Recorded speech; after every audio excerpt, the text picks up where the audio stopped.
Question, the member from Toronto Danforth. Thank you, Speaker. Speaker, my question to the acting Premier. Hydro bills at the Sioux Area Hospital have jumped nearly $1 million in recent years.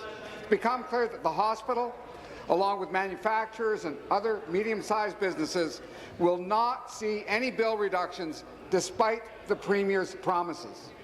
And late last Friday, the Ontario Energy Board revealed that no one will see the full reductions that the Premier promised would be in place this summer. The summer hydro rates that were just posted by the Ontario Energy Board do not include all the reductions promised by the Premier. Why do the Premier's hydro promises keep falling short? Thank you. Deputy Premier. To the Minister of Energy. Energy. Thank you, Mr. Speaker. Very pleased to rise and talk about the 25% reduction that everyone will see come this summer, Mr. Speaker. The OEB rate that was announced last week is an additional 9%, Mr. Speaker, so everyone on May 1st will see a 17% reduction.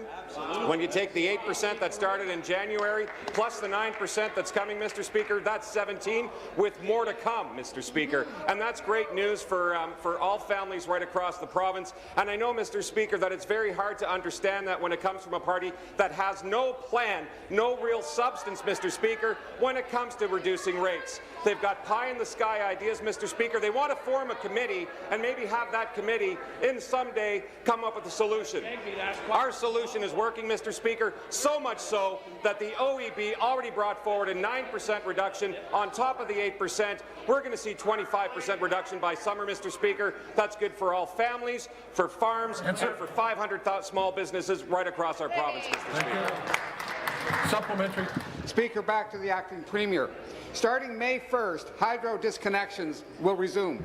Thousands of Ontario families will lose their power because they can't afford their soaring hydro bills. The Premier could bring Hydro One back into public hands so that ratepayers don't have to pay the 20% increase that Hydro One's private investors are demanding. The Premier could renegotiate her overpriced, privatized power contracts. Instead, she's spending up to $40 billion to get herself out of a political jam while doing nothing to rein in the underlying costs of hydro. Why won't the Premier put families and businesses first in Ontario instead of the political needs of the Liberal Party?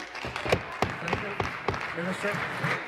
Thank you, Mr. Speaker. It's families, small businesses and farms, Mr. Speaker, that have been put first in this, Mr. Speaker. By giving them an average of 25% reduction come summer, Mr. Speaker, that's putting them first, Mr. Speaker. Low-income individuals, we've increased the OESP program, Mr. Speaker, by 50%, including more families and more individuals that qualify, Mr. Speaker, putting them first. You know where they were, Mr. Speaker, in their plan?